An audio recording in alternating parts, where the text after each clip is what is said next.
दोस्तों नमस्कार, मैं हूं आलोक पाठक और आप देख रहे हैं खबर दस्तक। उत्तर प्रदेश में राजनीतिक तापमान फिर से बढ़ गया है। फिर से चर्चा होने लगी है कि क्या यूपी में किसी की ताजपोशी होगी। अब ताजपोशी किसकी होगी? स्वाभाविक सी बात है कि योगी जी को मुख्यमंत्री बने हुए 9 साल होने जा रहे हैं। 8 साल और 3 महीने 4 महीने 100 महीने से योगी जी मुख्यमंत्री हैं। और अब चुनाव की घोषणा में 18 महीने का समय बाकी है। दलित और पिछड़ा विरोधी होने का आरोप लग रहा है भारतीय जनता पार्टी के ऊपर। भारतीय जनता पार्टी के तीन बड़े सहयोगी लगातार सरकार से नाराज चल रहे हैं।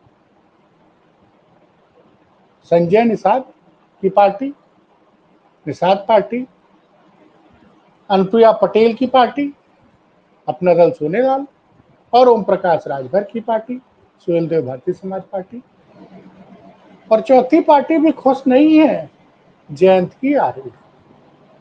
और ये चारों पार्टियां पिछड़ी, मतलब ये जयंत की पार्टी मूलतः जाटों की पार्टी है। ओम प्रकाश राजभर समाज के नेता माने जाते हैं। अनुप्रिया पटेल कुर्मी समाज की नेता मानी जाती है। डॉक्टर संजय निषाद नेता माने जाते हैं निषाद और मछुआरा समाज के। ये सारे लोग नाराज चल रहे हैं और संजय निषाद तो बार बार बोल चुके हैं कि निषादों ने लोकसभा चुनाव में वोट नहीं दिया था और भारतीय जनता पार्टी को भारी नुकसान उठाना पड़ा था, क्योंकि निषादों के हितों की रक्षा नहीं की जाए। आशीष पटेल तो खुलेआम आरोप लगा रहे हैं अनुप्रिया पटेल के पति कि 1700 करोड़ रुपए का बजट खर्चा करके उनकी पार्टी के खिलाफ खबरें छपवाई जा रही है। एक पत्रकार ने दावा किया है, हमारे साथी अभिषेक उपाध्याय ने, कि योगी जी अनुप्रिया पटेल की बात नहीं मान रहे, इसके लिए लगातार वो चिट्ठी लिख रही है। राजभर जी अलग अड़े हुए हैं कि मऊ में विधानसभा उपचुनाव होगा तो मेरी पार्टी का प्रत्याशी चुनाव लड़ेगा। तो कुल मिला जुला के किसके ताजपोशी की बात हो रही है आज। और मैं बता रहा हूं कि आज इलाहाबाद हाईकोर्ट का एक निर्णय आया और उस निर्णय से केशव मौर्य के विरोधी खेमे के चेहरों का रंग। अब आप सोच रहे होंगे पाठक जी क्या बता रहे हैं। भाई इलाहाबाद हाईकोर्ट ने केशव मौर्य के खिलाफ, एक सज्जन है, उनका नाम है दिग्विजयनाथ त्रिपाठी, उन्होंने याचिका दायर की थी कि केशव मौर्य ने फर्जी डिग्री के कागज पेश किए। उनकी शैक्षणिक योग्यता जो है कि जो कागज उन्होंने चुनाव के हलफनामे में डाले हैं वो सारे के सारे कागज डिग्रियां फर्जी हैं, उनके खिलाफ एफआईआर कराई जाए। और उन्हीं फर्जी कागजों के बलबूते पे उन्होंने चुनाव में डिक्लेरेशन दिया था और उन्हीं कागजों के बलबूते पे उन्होंने पेट्रोल पंप भी लिया। अब आप जान रहे हैं कि फर्जी डिग्री का अगर अपराध साबित हो जाता तो केशव मौर्य को सजा मिल जाती तो कभी चुनाव नहीं लड़ पाते। उप मुख्यमंत्री कुर्सी जाती तो जाती। अब देखिए केशव मौर्य, सवाल यह है कि 2017 में केशव मौर्य को चेहरा बनाया गया था। याद करिए 2017 में उत्तर प्रदेश भाजपा के अध्यक्ष कौन थे? केशव मौर्य थे। अमित शाह राष्ट्रीय अध्यक्ष थे। चुनाव लड़ा गया, भारतीय जनता पार्टी को प्रचंड बहुमत मिला। और प्रचंड बहुमत के पीछे कारण क्या था कि जैसे नरेंद्र मोदी को ओबीसी समाज का बताया गया 2014 के चुनाव में, तो नान यादव ओबीसी पूरी तरह से खड़ा हो गया भाजपा के पक्ष में। जो एक जमाने में कल्याण सिंह के, जब उत्तर प्रदेश भाजपा के नेता कल्याण सिंह हुआ करते थे, आपको पता है 2017 के पहले 26 साल पहले भारतीय जनता पार्टी को पूर्ण बहुमत मिला था उत्तर प्रदेश में। तब भारतीय जनता पार्टी ने कल्याण सिंह को, जो ओबीसी समाज के सबसे बड़े नेता थे, उनको मुख्यमंत्री का चेहरा बनाया। उस वक्त भी लामबंदी हुई और भारतीय जनता पार्टी ने अप्रत्याशित रूप से उत्तर प्रदेश में पहली बार पूर्ण बहुमत की सरकार बनाई। उसके बाद दोबारा कहीं बहुमत नहीं मिला था। राजनाथ सिंह मुख्यमंत्री बने, कल्याण सिंह भी बने दोबारा और राम प्रकाश गुप्ता भी बने, लेकिन किसी को पूर्ण बहुमत की सरकार नहीं बना पाई भारतीय जनता पार्टी, क्योंकि ओबीसी और दलित चले गए थे सपा और बसपा के साथ। नतीजा क्या रहा कि 2002 से लेकर 2017 तक 15 साल तक भारतीय जनता पार्टी उत्तर प्रदेश में सत्ता से बाहर रहती है।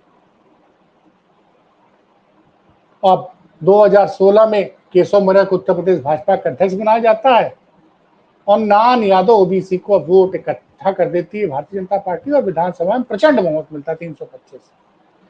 तब केशव मौर्य मुख्यमंत्री बनते बनते रह गए थे, मुख्यमंत्री बनते बनते रह गए थे।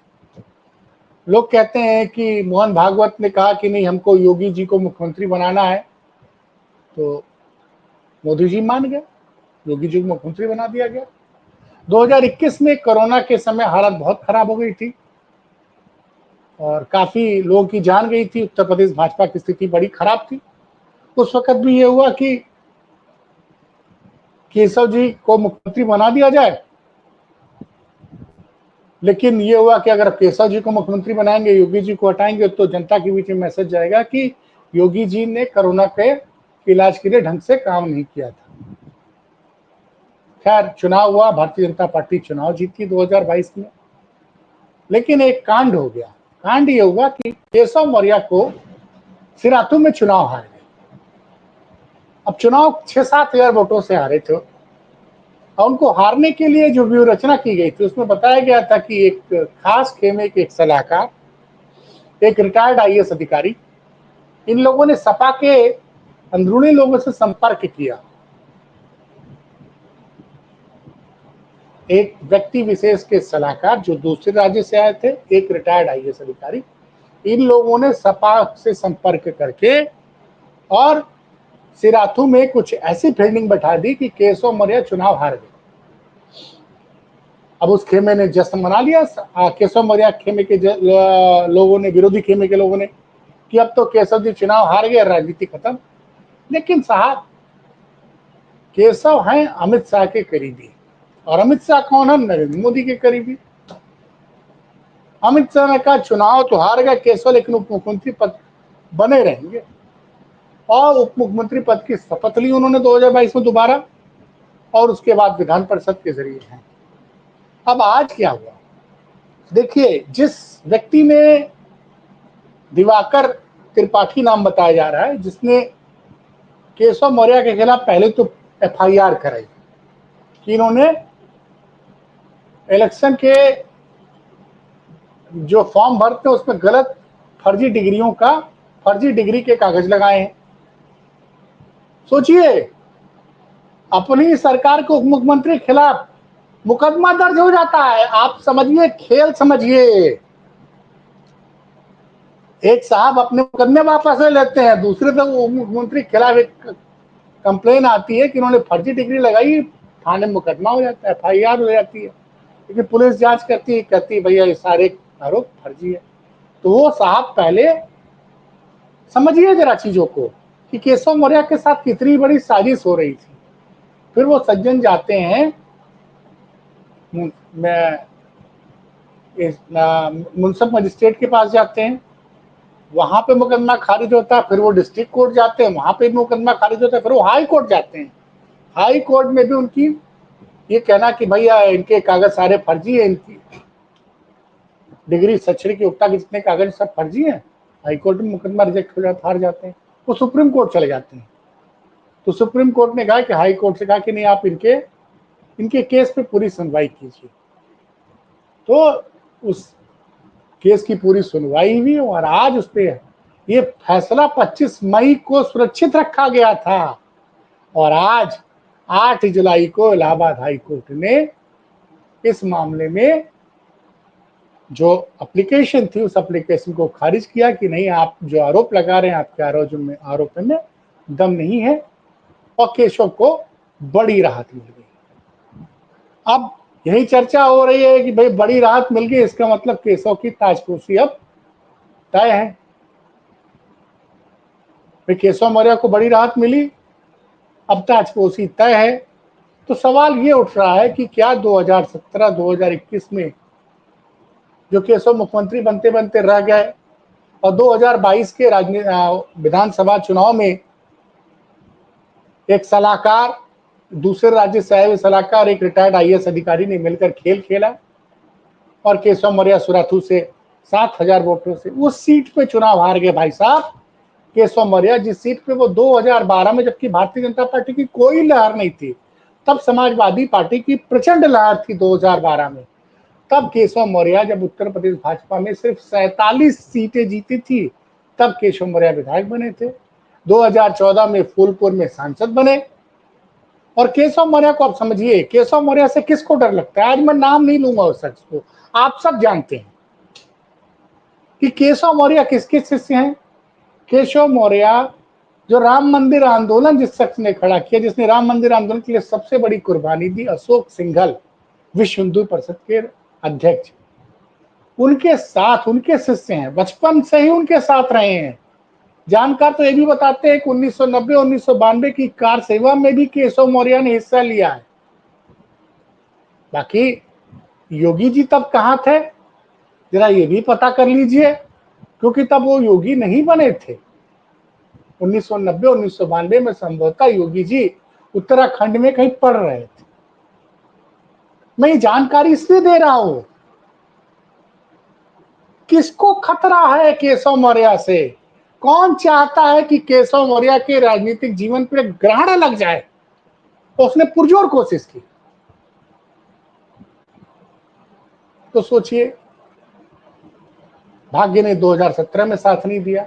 2021 में हमारे इंडिया टुडे के पूर्व पत्रकार, जो अब इंडियन एक्सप्रेस के साथ है, श्यामलाल यादव, उन्होंने तो बकायदे किताब में इस चीज का जिक्र कर दिया था कि ताजपोशी लगभग तय थी।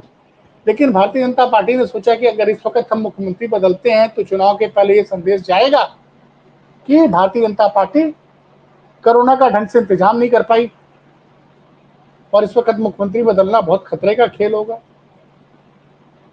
और 2022 के चुनाव में ये हो रहा था कि जैसे आसाम में 2021 का चुनाव जीतने के बाद हेमंत बिस्वा शर्मा को मुख्यमंत्री बना दिया गया था, तो उसी तरह उम्मीद थी कि 2022 का चुनाव केशव जी जीतेंगे और केशव जी को मुख्यमंत्री बना दिया जाएगा। तो केशव जी को चुनाव ही हरवा दिया गया। उसके बाद जब चुनाव हार गए, फिर अमित शाह ने उप मुख्यमंत्री की शपथ दिलवा दी। तो ये मुकदमा दर्ज कराया गया। अब इस मुकदमे की ये कहानी है। तो फिलहाल आज केशव मौर्य को बड़ी राहत मिली है, लेकिन सवाल यही है कि क्या उत्तर प्रदेश के मुख्यमंत्री पद पर उनकी ताजपोशी होगी।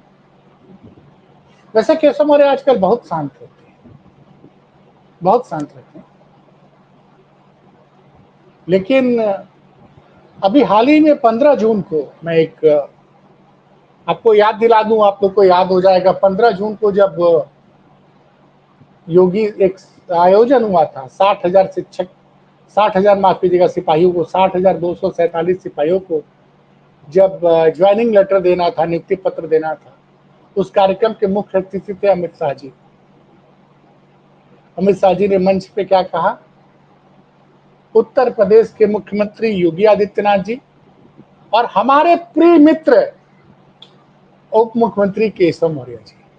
तो वहां पे भी उन्होंने संदेश दे दिया था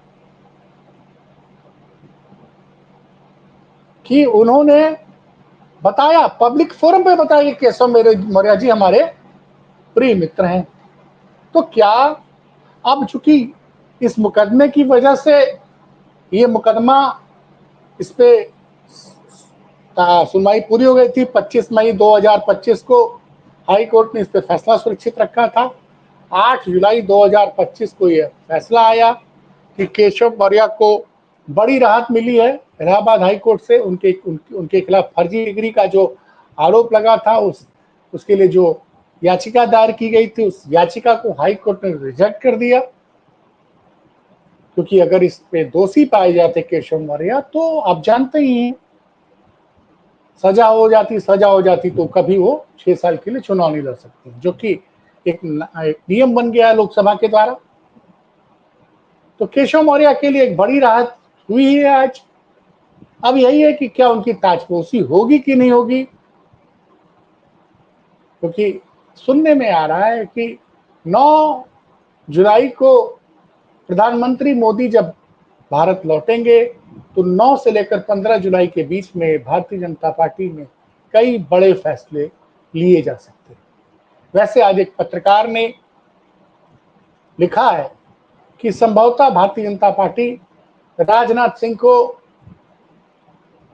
भाजपा का फिर से अध्यक्ष बना सकती है तीसरी बार, और राजनाथ सिंह को अध्यक्ष बनाने का मतलब है कि फिर योगी को दिल्ली भेजा जाएगा, उनको रक्षा मंत्री बनाया जाएगा। ऐसी मतलब ये सब अनुमान है, सही होंगे या गलत होंगे नहीं पता। आप देखिए कि पिछले 15 महीनों से उत्तर प्रदेश सरकार में कई विभाग खाली है, मंत्रिमंडल का विस्तार नहीं हो पा रहा है। योगी जी के आप एक जानकारी और दे दूं, योगी जी ने पिछली बार एक बहुत जूनियर आईपीएस अधिकारी को कार्यकारी डीजीपी का चार्ज दिया था जनवरी 2024 में, और वो योगी जी वो अधिकारी चाहते थे कि उनका रिटायरमेंट था, उनको एक्सटेंशन मिल जाए, उनको एक्सटेंशन नहीं मिला प्रशांत कुमार जी को। वहीं ममता बनर्जी के मुख्य सचिव डॉक्टर मनोज पंत रिटायर हो रहे थे, तो उनको केंद्र सरकार ने 6 महीने का एक्सटेंशन दे दिया ममता बनर्जी के कहने पे। तो एक तरफ आप समझिए कि ममता बनर्जी के कहने पर उनके प्रिय आईएएस अधिकारी को, मुख्य सचिव को 6 महीने का एक्सटेंशन मिल जाता है, योगी जी के प्रिय डीजीपी, कार्यकारी डीजीपी को एक्सटेंशन नहीं मिलता है। तो ये सब मैं बता रहा हूं, इससे आप समझिए। और दूसरी बात कि बार बार योगी जी दिल्ली जाते हैं, लेकिन आजकल योगी और प्रधानमंत्री मोदी के साथ मतलब प्रधानमंत्री आवास में मीटिंग की कोई तस्वीरें नहीं सामने आ रही पिछले 3-4 महीने से।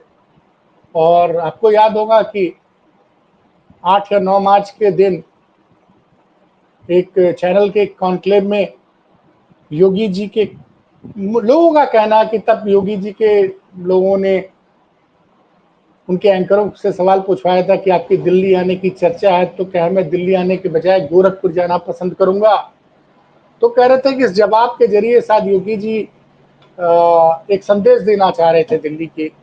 इसी बीच में ये भी चर्चा है कि कई पिछले, अगर आप साल भर से देखें, जब से संभल की घटना हुई है, संघ प्रमुख ने एक दूरी बना ली है बार बार, क्योंकि संघ प्रमुख ने कहा था कि हर मंदिर के अंदर, माफ कीजिएगा, हर मस्जिद के अंदर मंदिर खोजने का काम बंद किया जाए। संघ प्रमुख का बयान था, तो आरएसएस प्रमुख भी बहुत खुश नजर नहीं आ रहे हैं। तो ऐसी परिस्थितियों में बार बार ये आशंका व्यक्त की जा रही है। और चूंकि हाल के दिनों में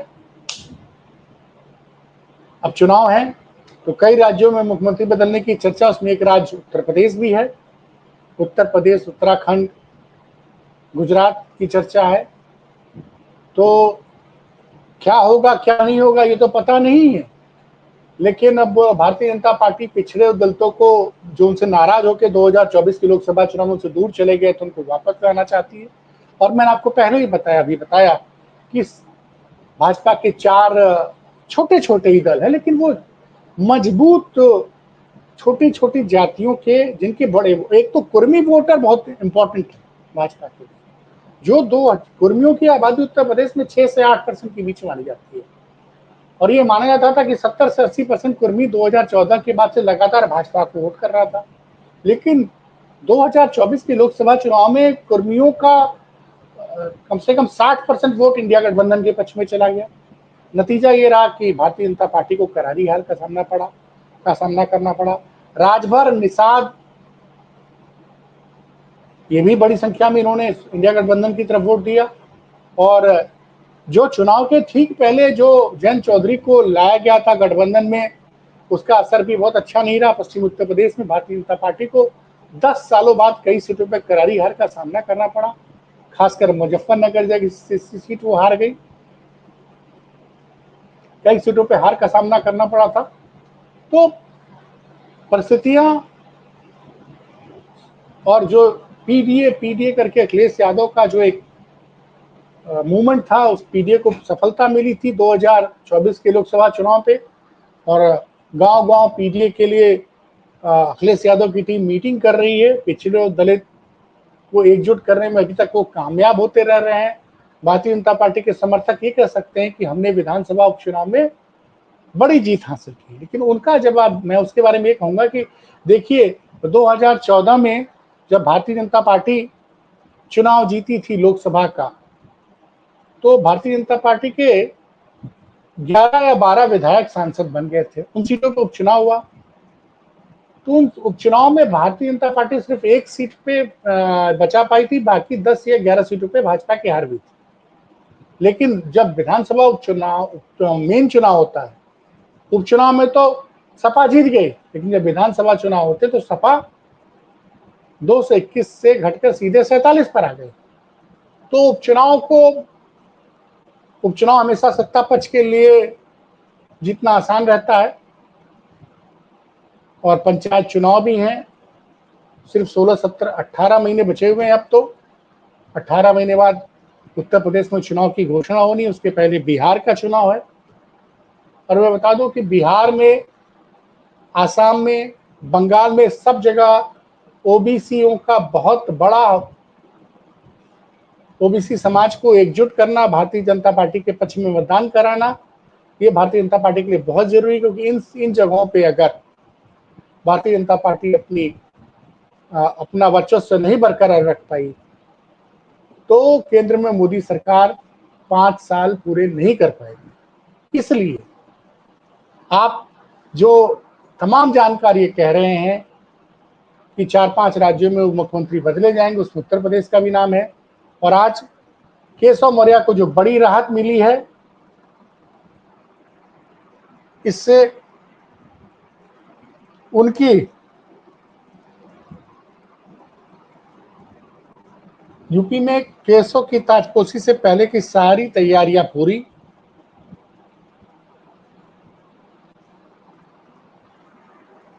ऐसा लग रहा है कि ताजपोशी के पहले, केसों की ताजपोशी के पहले, यूपी में केसों की ताजपोशी से पहले की सारी तैयारियां पूरी। अब कई लोग कह रहे हैं तभी जुबान, क्योंकि आज हाईकोर्ट से बड़ी राहत मिल गई, और योगी की कुर्सी पर कभी भी हो सकता है फैसला।